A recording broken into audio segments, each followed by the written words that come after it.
Les amis, aujourd'hui, dimanche 4 octobre, une information importante quand même, c'est la maladie supposée du candidat et président américain Donald Trump. Il est quand même bizarre de remarquer une chose, c'est que Trump a été de très nombreuses fois attaqué par ses opposants démocrates, qui ont saisi un juge, qui l'ont poursuivi devant la Chambre, qui l'ont attaqué par de nombreux magistrats également, qui lui ont fait des procès sur différents motifs, et tout a échoué. Le candidat qu'il a en face de lui maintenant ne fait pas le poids, et il sait qu'il va perdre. Alors, curieusement, Donald Trump est malade. Il aurait le Covid-19. C'est pas sûr. Souvenez-vous quand des opposants russes sont soi-disant empoisonnés. Tout de suite, la communauté internationale attaque Poutine, sans preuve politique, économique ou médicale. Non, mais c'est toujours Poutine. Alors que ces gens-là ont très bien pu être malades et se sont soignés ou été soignés dans des hôpitaux. Du reste, le dernier a été amené à un hôpital allemand qui l'a soigné, mais on a dit qu'on avait trouvé des traces de ceci, des traces de cela. Bon.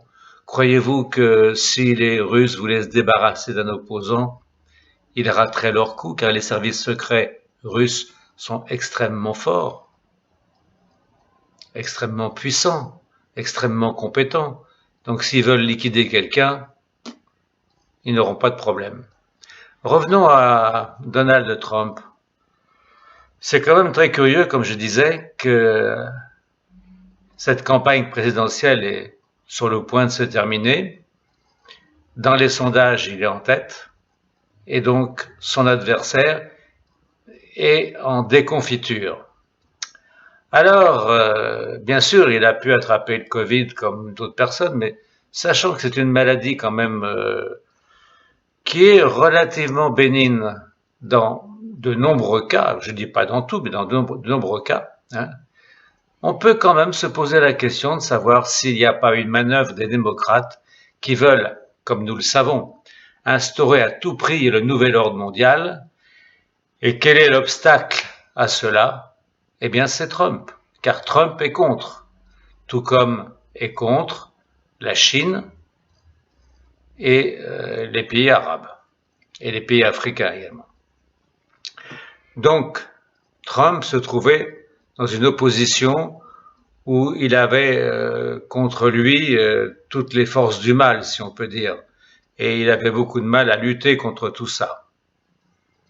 Mais là, on voit qu'il y a une petite erreur dans ce qui a été dit, c'est que la personne qui était à ces meetings et qui avait été relevée positive au Covid se trouvait toujours à au moins 10 mètres de lui.